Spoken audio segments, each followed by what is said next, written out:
Sonny Hostin's mother cried to learn about family's slave-owning past. She was deeply disappointed.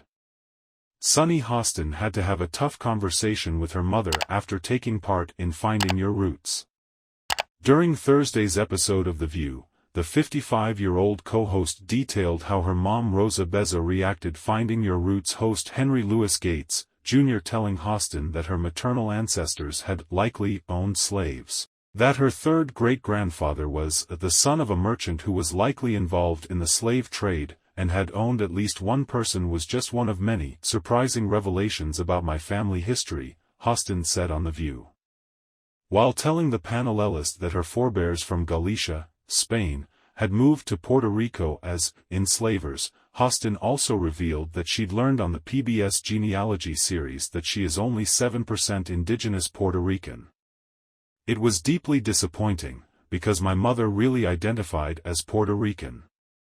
She was part of the civil rights movement, and she was deeply ingrained in black culture and identified herself as black race but Hispanic for ethnicity, but her race is white, she's European, Hostin explained. I know, it's weird, because when you look at her, my mother's blonde and she has light eyes, and my whole family looks like that. I think inside, I sort of knew that this was my history and that's probably why I didn't want to do it.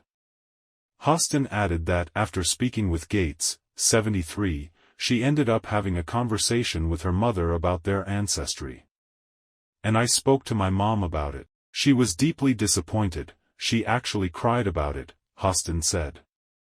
And then she said, maybe that's why I have been so connected to black culture, because it's an atonement in my spirit.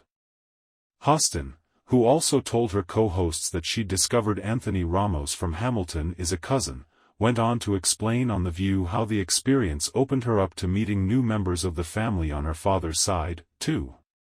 I also found out that on my father's side, the grandfather that I thought I had was not my grandfather. There was another person. So we are establishing a relationship with that family, and I have 5 uncles and aunts that I didn't know about, she said. And so that's kind of cool, and my father now has 5 siblings that he didn't know about, and he's the eldest, so I felt like that was great. When asked by Sarah Haynes how the news has changed her, Hostin said she was deeply disappointed at first and has gotten emails and texts saying that I'm a white girl and that I don't deserve reparations. Whoopi Goldberg, in response, encouraged that person in particular to clean off your television screen. I still believe this country has a lot to do in terms of racial justice. But what I will say, Sarah, to your question is that I feel that I'm enriched by knowing that history, Hostin shared. And I'm enriched by knowing that my family has come so far from being enslavers to my mother marrying my father in 1968.